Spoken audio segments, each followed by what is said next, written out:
Yo, what up, YouTube? Welcome to the Next Truth Podcast, where we swear to tell the truth, the whole truth, and nothing but truth and help us God. Just got finished my morning walk. Just want to jump on here and share a few things. Spent a lot of time on, YouTube, scrolling different videos, and a lot of times people be doing reaction videos of individuals that are on TikTok. And a lot of those people are complaining about, not having enough, complaining about the state of the economy and how things, and talking about inflation, how the price of everything is going up. And a lot of those videos, individuals begin to share the fact that even though things are going up in price, that they're not receiving increases or raises on their job. And a lot of people are complaining about what these jobs are doing, and how the economy is. They're worried about. Good morning. How you doing? They're complaining about who the president is, and they're in disarray about who the next president should be, whether we should vote Trump in, or whether we should, keep Biden or now Harris as president. But my message to you is that if your job isn't paying enough money, then you need to go get you another job, right? And what I mean by that is I don't mean quit the job that you're currently in or quit your 9-to-5 job, but what I mean is you need to go get you a part-time job. You need to go get you another job. You need to have two jobs, right? Like, we come from a demographic where we like to quote Malcolm X, and one of the things that Malcolm X said so many times, one of the things that he said was by enemies necessary. But when it comes to reality, we say that, but when it comes to reality, we don't want to live by enemies necessary. We make a whole bunch of excuses, and we're living in a day and time where, we don't have room for excuses. There are no more excuses. Listen, you can say that, you can talk about the hiring process and, all these things, how long. Like, listen, you can do something as simple as DoorDash, right? If you go DoorDash 2-3 hours a day or a night, just to supplement your income or to make some extra money, that will bring about a dramatic change in your income and your earning potential, right? But a lot of us make a bunch of excuses, right? And I'm not a advocate of excuses, especially when it comes to men.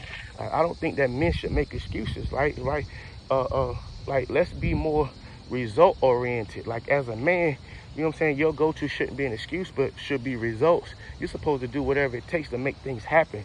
If you got to go the extra mile, if you got to put in extra hours, you got to put in extra work, if you got to work another job, that's what you should be doing. You shouldn't be out here complaining, sound like a little sissy. Get your butt up and go to work, man. If you work an 8-hour job, go pick up another extra shift. Work some overtime, And listen, when we make this overtime money, that overtime money is not extra money to spend.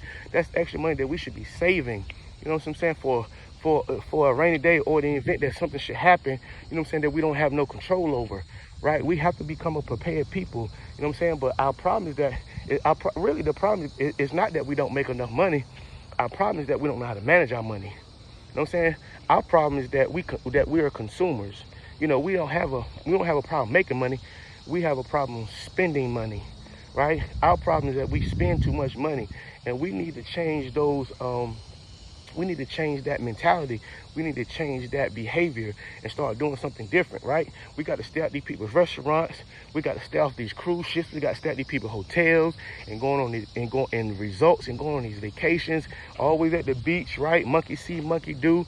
Every time your girlfriend go on a cruise or a trip, now you got to book you one. The family down the street going on a family cruise. Now you got to get your family together to go on a family cruise, right?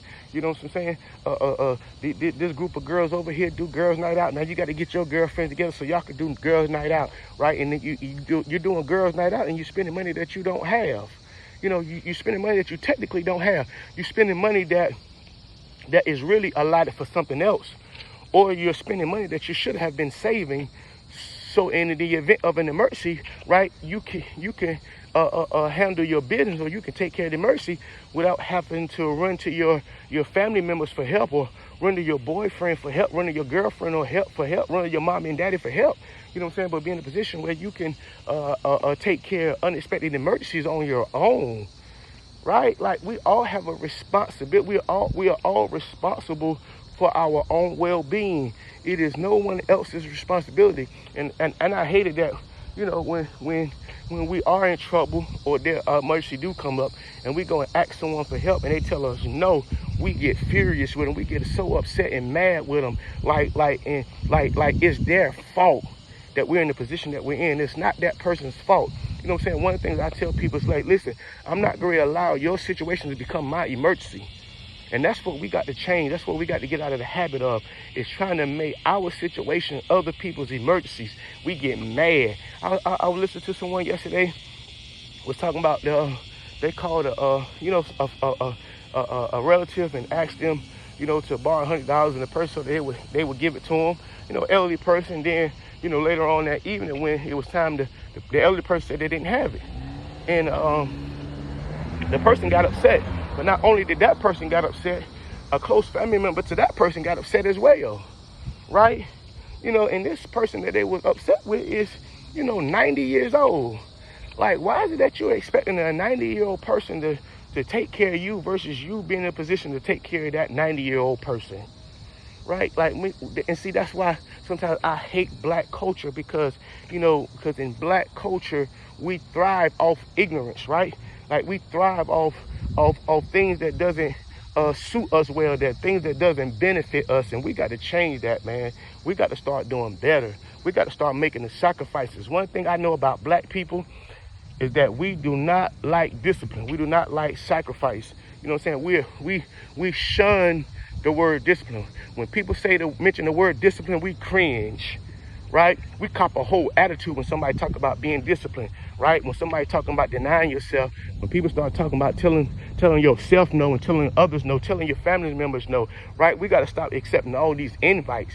Every time you turn around, you know what I'm saying, somebody is inviting us to some event or to some celebration or some party, you know what I'm saying, that requires us to spend money, right? Like, listen, like we end up spending money on somebody else's idea. Right? We spend money on something that somebody else came up with. We didn't even come up with this ourselves. Somebody else came up with it. But yet it got us spending, hundreds of dollars or thousands of dollars, or, even if it's a $40 or $60, right? That's $40 or $60 that you could have saved, that you could have put up. So when something happened unexpectedly, you would have had the money to take care of it. You know what I'm saying? But we're afraid to tell people no, right? We want to be a part of everything. We want to be a part of the in crowd, right? We want to be in certain circles, or we want to befriend everybody. We want to be everybody's friend. We want to be accepted by everybody, right? We want to be a part of the get along game, right? And then what happens is when things go wrong, we start running in the victim Olympics. We gold medalists when it comes to the victim Olympics. We come in first place when it comes to the victim Olympics. You know what I'm saying? Woe is me. We become Eeyore off of Winnie the Pooh. You know what I'm saying? And we start complaining and crying and murmuring and all these things. You know what I'm saying? Like it's somebody else's fault, when there is so many different opportunities out here. Listen, you can DoorDash, you can do Uber Eats. You know what I'm saying? You can do the little shopping thing at Walmart. You know what I'm saying? You can Uber. All those opportunities, all those different ways to make money. Listen, you can get out here and cut people's grass, right? But we don't want to do the things that we feel like is beneath us, right? Or things that people are gonna look at a side eye, right? Or and it's true, when people start seeing us doing things, you know what I'm saying, that is, type beneath us, they do look at a side eye, they do judge us, they do criticize, or say certain things about it. They whisper about it, but so what, right? Why are you so worried about the opinions of other people? Why are you worrying about somebody that's not paying your bills? Like, if a bill was due, could you go to them and they pay it? Right? So if not, then why are you worrying about the opinions of other people?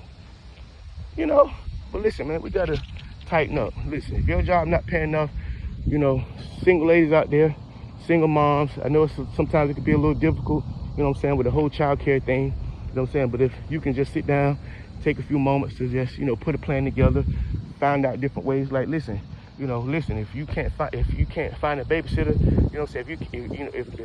if you have to go get another job, but you can't find a babysitter, then DoorDash and take the kids with you. Start DoorDash and take the children with you. You know what I'm saying? They can sit in the car while you running McDonald's or Chick-fil-A and grab, you know, the person's order and jump back in the car and deliver to their house and jump out the car. Kids stay in the car. You go and you deliver the order and, you know what I'm saying, you jump back in the car. You know what I'm saying? But just based off of what I know about us as a people is that even when we make extra money, all we're gonna do is spend extra money, because we don't have an earning problem. We have a management problem. We have a spending problem. And until we do away with our spending problem, we're gonna always find ourselves in some type of situation. We're gonna always find ourselves in a rut.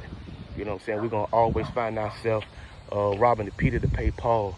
And now Peter don't have it no more. You know what I'm saying? These days in time, Peter don't even got it. You know what I'm saying? But I'm gonna say this before I go.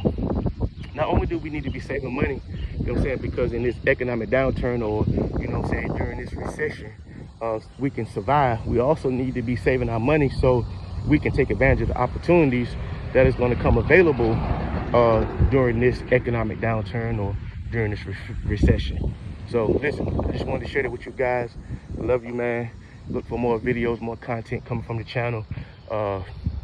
You know, like I said, Naked Truth Podcast, where we swear to tell the truth, the whole truth, nothing but the truth. So help us God. Peace.